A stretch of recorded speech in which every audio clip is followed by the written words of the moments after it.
Hi, my name is Eva Steiner and this is my project Psychotherapists Around the Globe.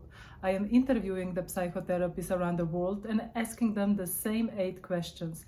I am wondering how mental health profession is in their country. Today we are going to...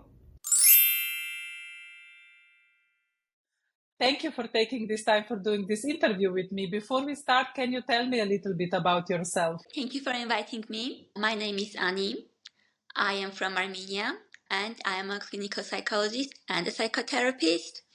I also am in ongoing process of training for becoming a Jungian analyst. I am not yet a licensed Jungian analyst and hopefully soon I can call myself that. Tell me a little bit about your culture. What is some holiday or traditions that your country celebrates? And if your culture would be an emotion, what emotion would it be? Let's go with the holidays and the traditions. So what came to my mind first? It was a holiday that we call Vartavar. It is actually a pagan tradition, but it was Christianized and now it is celebrated as a church holiday, but it's quite widely known and loved all around the country. And if we come from our pagan roots, it was about our mother goddess Anahit. It was a holiday devoted to her. But now it is a bit different as the Christianity came in our culture and spread around. Now it's a very joyous and happy holiday, especially children love it. The meaning of it is when you take, let's say, a bowl of water and spread it around on other people do it to yourself. It's like a play, a fun game, and it's done actually in the summertime so that you don't get sick. It's quite hot outside and children just love this holiday. They go around like with those water pistols, shooting everyone with water, and it's quite a celebrated and beloved tradition. And also one other tradition and holiday came to my mind, Eastern Death. I don't know how to translate it in other languages, but the essence is that it's done in wintertime. On the opposite, when you make a fire and you jump and you're not supposed to catch your clothes on fire. It also has its roots in pagan tradition, if I'm not mistaken, in ancient times when it was being done. And if your clothes, especially if you were an unmarried young woman, young girl, if your clothes, your dress was caught on fire, it would mean that you will get married soon in the next year. Now it's not believed so, but people still love to jump on that fire, and it's also very much celebrated with the newlyweds. Let's say if a person gets married, then they celebrate that tradition and they jump through that fire. And one question. So the first tradition, do you maybe know the meaning? What is the meaning of showering everybody with water? I'm not sure about it, but if I'm not mistaken, if I remember it right from my school studies, it was to like fertilize Mother Earth because it is about ancient Armenian mother goddess, and she was the symbol of maternity and fertility, and it was about like fertilizing the earth itself so that the crops would be good and there would be no famine. And now the tradition is transformed. We no more like fertilize earth like that, but we just shower each other with water and we spread joy and happiness and excitement. Yes, that's about the first part of the question. And the second part about the emotion. It's actually much more complicated because I cannot mention just one emotion. It's mostly a mix of a few emotions, let's say excitement, rage, and sadness, because it's like this mix of emotions that I can see in our people, and also in our culture regarding our history, like having had genocide. Obviously, there's a lot of sadness there and a lot of trauma, but also other cultural traditions like Vartavartr, and that I told you, it brings a lot of excitement, a lot of joy. So it mixes up, and there is no one certain emotion that I can tell you. And yes, those three emotions just came to my mind: excitement, rage, a lot of unexpressed anger, and sadness. With what are you connecting the rage? I would say it's mostly because of all the unexpressed feelings that were repressed for many, many years, not only in individual people in my culture, but also in the whole nation itself. Because I can see that there is a lot of pain, a lot of trauma that is still unlived, unexpressed, and it brings that rage with itself that needs to somehow be pushed up on the surface. Sometimes with individual people, especially during therapy, it happens so that they can somehow make something beautiful with that. But a lot of times, especially with people that do not work on those emotions, it's still repressed and it still causes a lot of anger, a lot of rage that they cannot even identify. How did you become a psychotherapist in your country, and what is your therapeutic approach? So I did 4 years of bachelor studies in the university in general psychology. After that, I did my master's degree in clinical psychology and psychotherapy, and I became a clinical psychologist and a psychotherapist.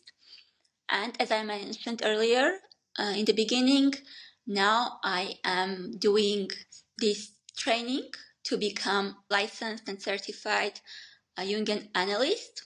It's obviously different, not connected to the university.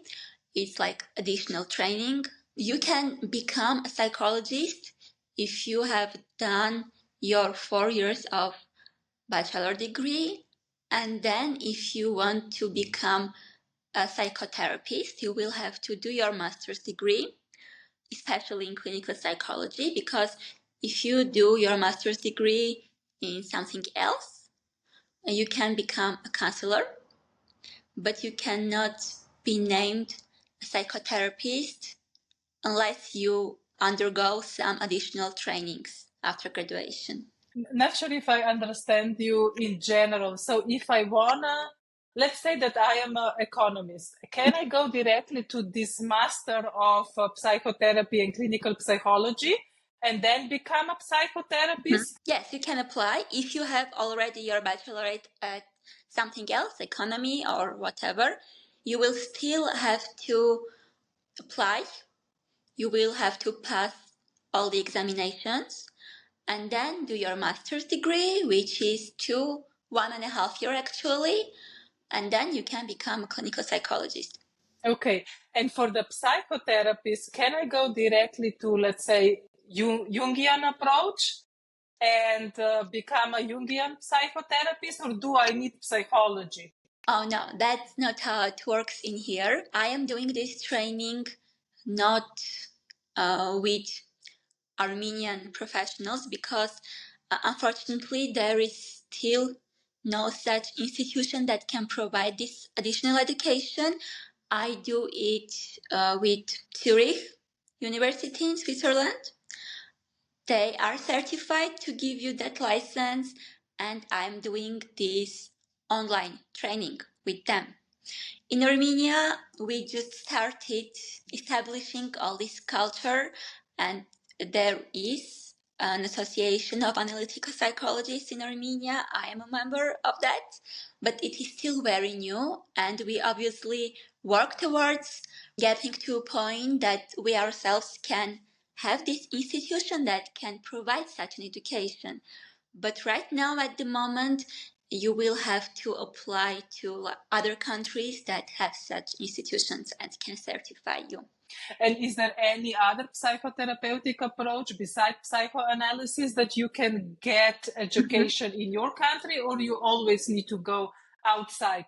Of course, there just recently, in the beginning of this year or last year, I believe, there was established Gestalt Institute of Armenia. So now students after graduating can go and learn Gestalt therapy and become licensed therapists. Before that, the students who wanted to do their work in Gestalt, they would go to Moscow. Again, they would do it both online and offline. But they would have to apply to a different country to get their certificate. And obviously there are many other trainings you can do, for example, existential or CBT or client-centered. But still, if you have to be a licensed professional, you have to apply for something more. And generally, it's with different countries.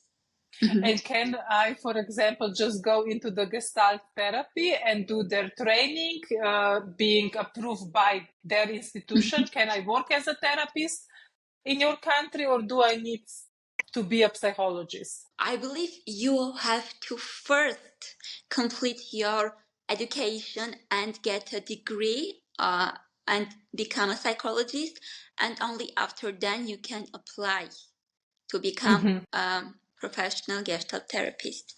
And is there any law for psychology? Unfortunately, there is no law. As long as I remember, it's already more than 10 years because I went to university 10 years ago and there was no such law back then. And we were very much trying to do something about that and to make a law that would decide at least ethical norms for all the psychologists and psychotherapists, but it's still in process. There is still no established law, but hopefully in the near future there will be such law and it will regulate the work of all the mental health professionals. The third question, how society looks upon psychotherapy or any psychological help? It's getting better, for sure. I can't say that Armenian culture is very sensitive in questions regarding mental health because there is still this stigma about needing mental health support, and often people who need that support will not go to a professional because they think that they will be labeled crazy or mentally disturbed or something else. Especially with older generation, it's a huge thing.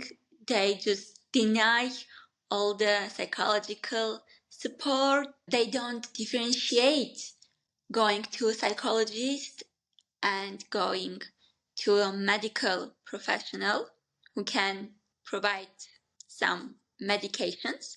But with younger generation, it's getting much, much better. I can assure that, especially now with all the information being on the internet, with all the knowledge being accessible, much more accessible than it was before. It's getting better with younger generation, with my own generation and much younger. Let's say when I was a schoolgirl, there was no such thing as a school psychologist. I wouldn't know that I could even go to a psychologist when I was a schoolgirl. But now every school has a professional, has a school psychologist, and starting from very early ages, children know what psychology is, when you can go to a professional psychologist to get help. So it's getting much, much better. And in general, how is help available? Do you go through public health system and get a psychology, or do you go through private system? Or do you need to pay for a psychologist? Yes, it's mostly private, and obviously you need to pay unless you go to certain NGOs that work with psychologists and they provide that help.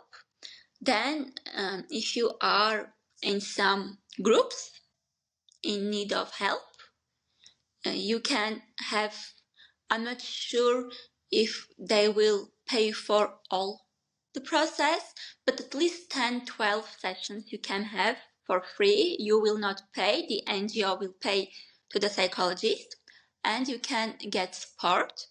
But generally, you go to a private psychotherapist, you pay for it on your own and get the help you need.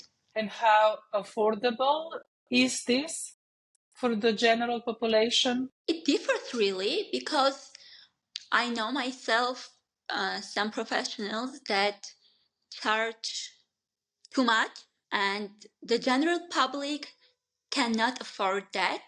Obviously, there are some people who are much wealthier and they can afford such prices, but I also know that there are people who work with general public who know how their wages are and work at much lower prices, not lower, but let's say more affordable, so that everyone who is in need of a psychological support can get it.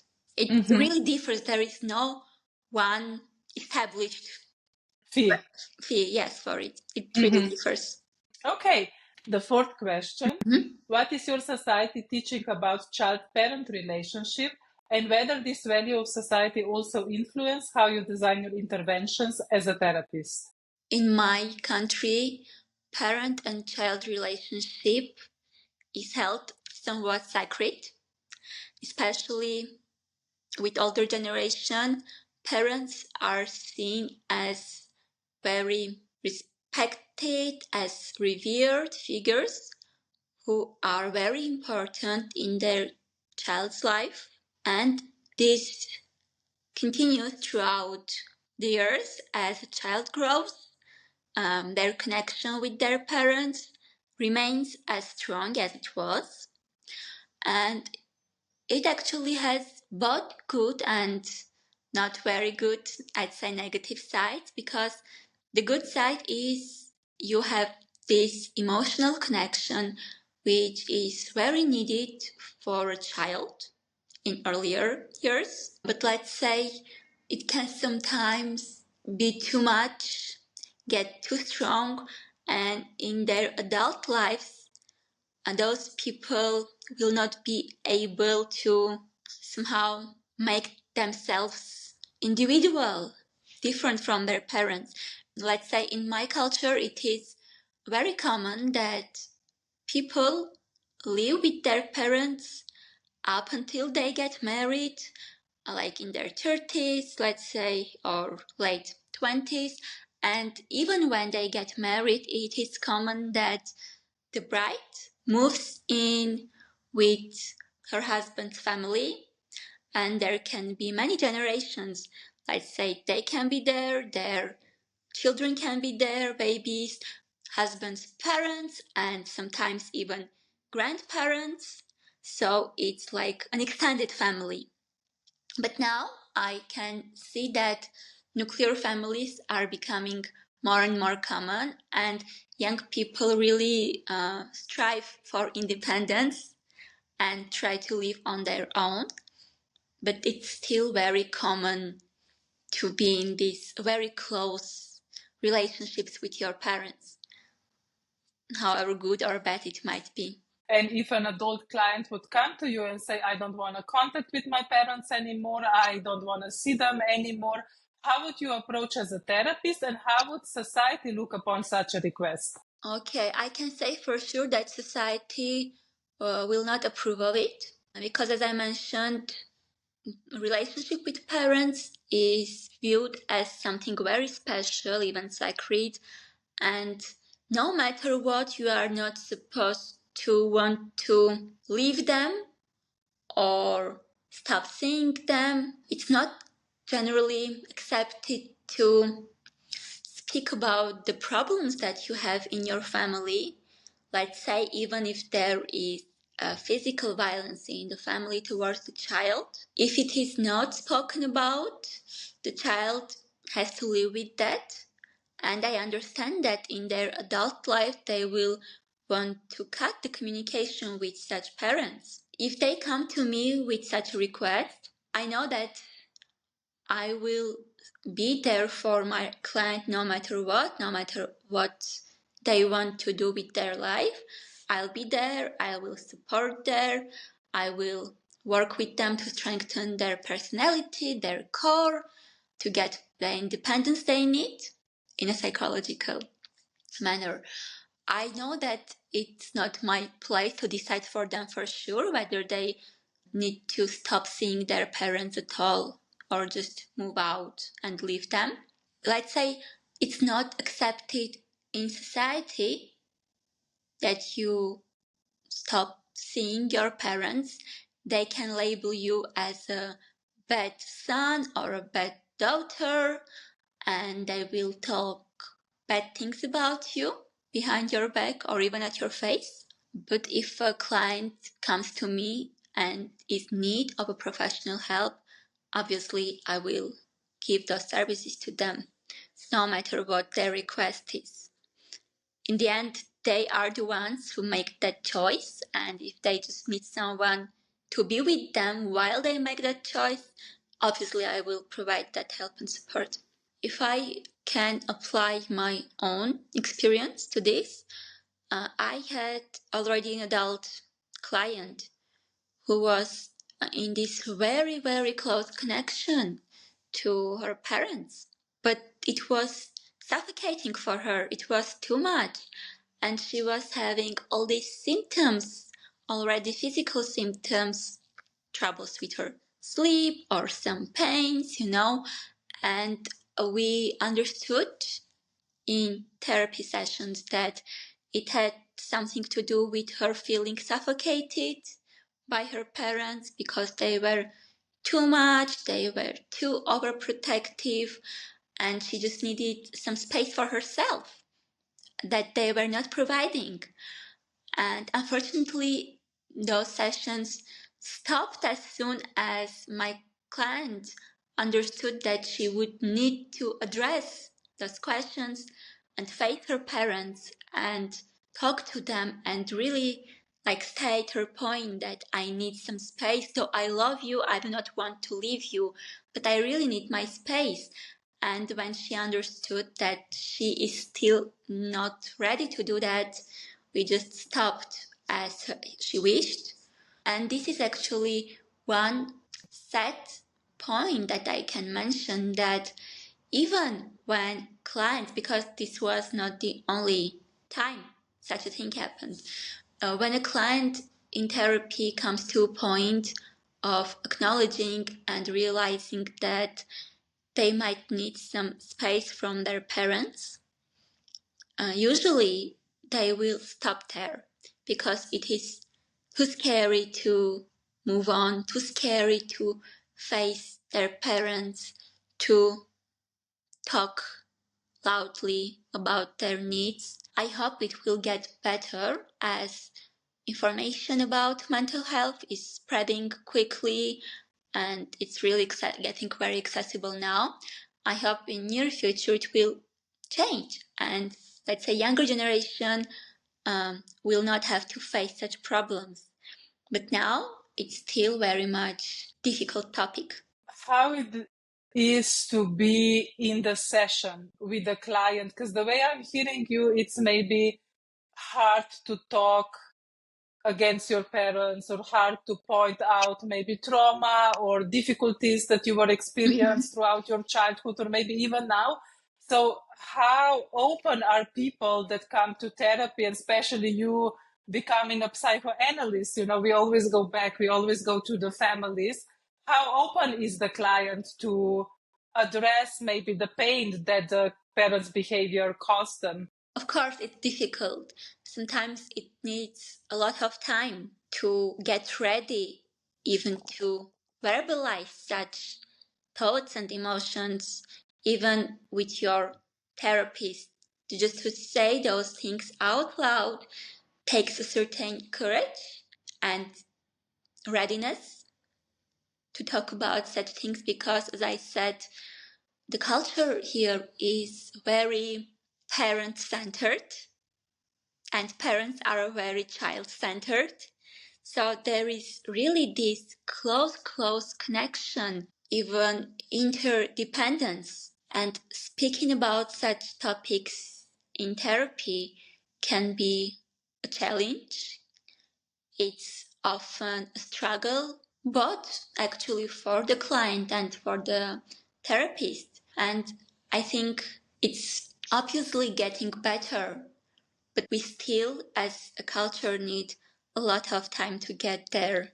What are the learned beliefs regarding client-therapist relationship, and can the relationship continue outside the therapy once the therapy process is over? Though we do not have an institution that enforces certain laws, as we undergo our education, obviously we study ethical norms, and there is a huge remark on that we do not have any other kind of relationship with our clients.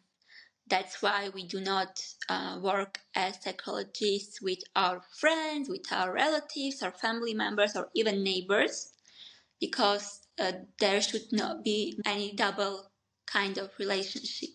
And after the sessions are over and therapy is over, you obviously cherish that very close connection that you established during therapy. But other than that, relationship does not continue afterwards.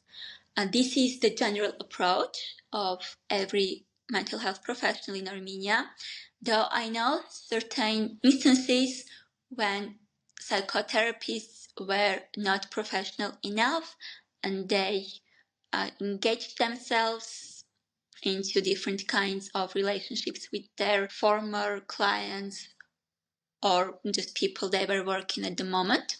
Such instances obviously are still there, but mostly if you are psychotherapist who has certain education, who has certain morals and follows all the ethics, they will not do such a thing. The thing is that because we don't have a license system yet, people who have no education of like academic education, let's say, they can just name themselves a psychologist and no one can do or say anything about it because there is no law for it. And they can harm those clients of theirs or get into other kinds of relationships with them. But for a professional, it is a big no. So you don't continue your relationships outside of therapy sessions. And what can you do in that case if a psychologist continue the relationship while in therapy or after the therapy? Can a client report the therapy somewhere, or can other professional, other therapists report this psychologist somewhere? That's not the case because there is no such institution that can provide such services. Let's say you can go to a certain place and say, oh, this therapist did something wrong or suggested a different kind of relationship other than therapeutic. It's not like that, unfortunately. I know that you, as a client, can talk about it, let's say on your social media, and tell your friends about it, and the word will spread, and somehow other clients would be wary and cautious when applying to that specific psychologist. But there is no law that can provide certain services to such clients. It's very, gray territory. Okay, is supervision a must for a therapist in your country? No, unfortunately, it is not a must. Though those trainings, for me, let's say my analytical training for Gestalt therapists, their training, obviously, for these situations, supervision is a must. You have to have certain numbers of supervisions to even get that certificate. But in general, let's say if you are graduate, you just graduated from your university and start working as a professionally psychotherapist, you know that you should do it because your professors, your teachers told you so.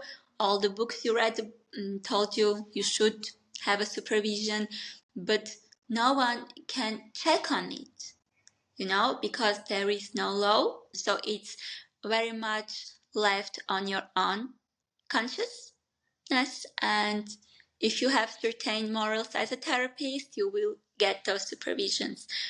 But no one can check if you do so. What are the most common complaints that the client come to therapy for? First, I would mention relationship problems, be it relationships with partners or family members.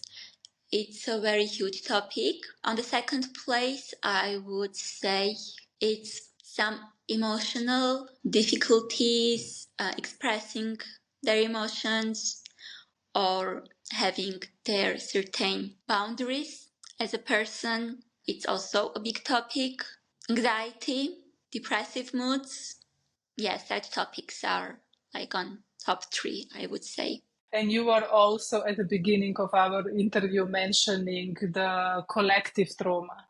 Can you maybe tell me a little bit more about it and how does affect the whole nation or the individual? That is a very big topic, really. I'm not sure we can cover it during this interview, but I will talk about it a bit. This collective trauma is very much there, and everyone knows that, everyone feels that, everyone can relate to that. It's not very much speaked about. We don't verbalize it a lot unless in certain situations with your close friends or family members. This particular trauma really hugely affects the way we form our social relationships, and unconsciously it affects like every single aspect of your life if you do not address it. It obviously doesn't help that we still have certain difficulties with our neighbors, meaning neighboring countries. Wars are still ongoing. It's not done thing, so you can say, okay, we're done with this, let's talk about how to deal with the consequences, because it's still an ongoing process. It has so much pain in it, so much unexpressed emotions and very repressed feelings. It really hugely affects, I would say, every single aspect of life in general. I don't know really what can be done to deal with this in short period of time. I know it still needs a long time to process, to even make it available to the conscious mind that, oh my God, this problem is there and we haven't dealt with it yet, but we need to because it affects us. I would say there is a lot of guilt, a lot of trauma, a lot of pain, a lot of suffering and desperate sadness, I would say, regarding this topic. I just hope that it will somehow get better, not by itself, obviously, such things don't sort themselves out, but with making people more conscious by somehow helping them individually, so that when those healed individuals are in masses, in collectives, they can heal others as well somehow. Can you tell me a little bit about the effects? Like, how do you see the effects of this trauma in everyday behavior or in everyday relationship formation? A lot of people lost their beloved family members or friends or partners during last wars that we had, even not talking about genocide some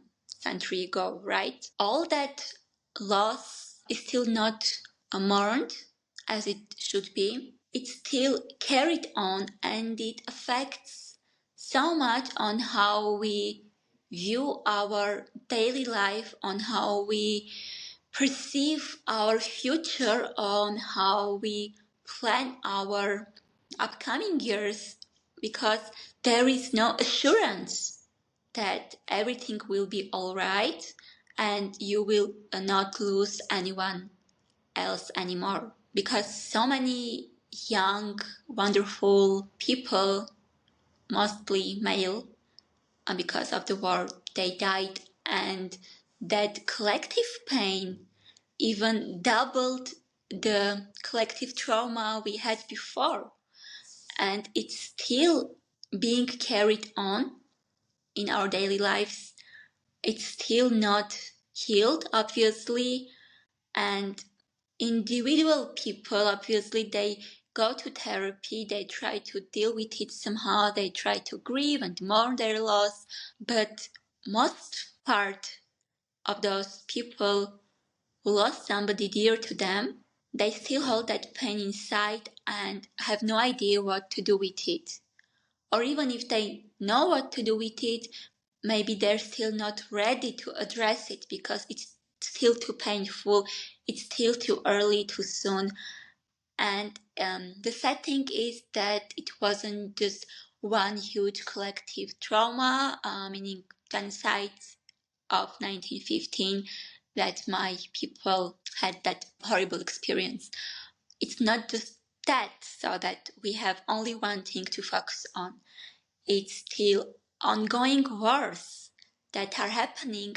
There is no reassurance that tomorrow it won't knock on your door, because it's still a boiling pot and you are being boiled in it, and you have to somehow deal with this and go on with your life and build relationships.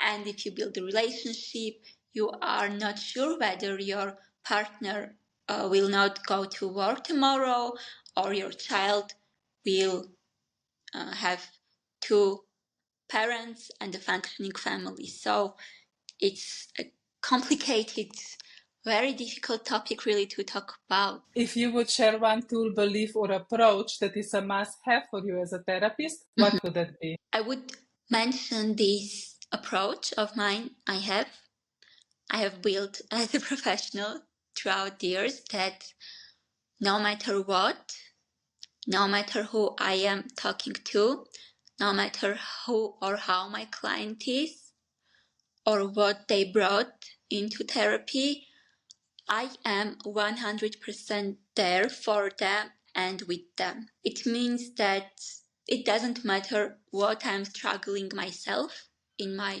life, what experiences I'm having, when it's the session time, that 1 hour, those 60 minutes is only about the client. So I am there 100%. I provide my sincere and authentic presence for them. And because in Jungian approach, you have this thought that the tool that heals is not as much the knowledge and experience of the therapist, but their person, how they are. And I try my best every single time with each client to be my best self, to hold that space for them where they can feel safe and protected. They can let themselves be vulnerable because they know it's not a harmful situation. So this one thing I would mention, that I just give my whole personality and I am there for them 100% no matter what.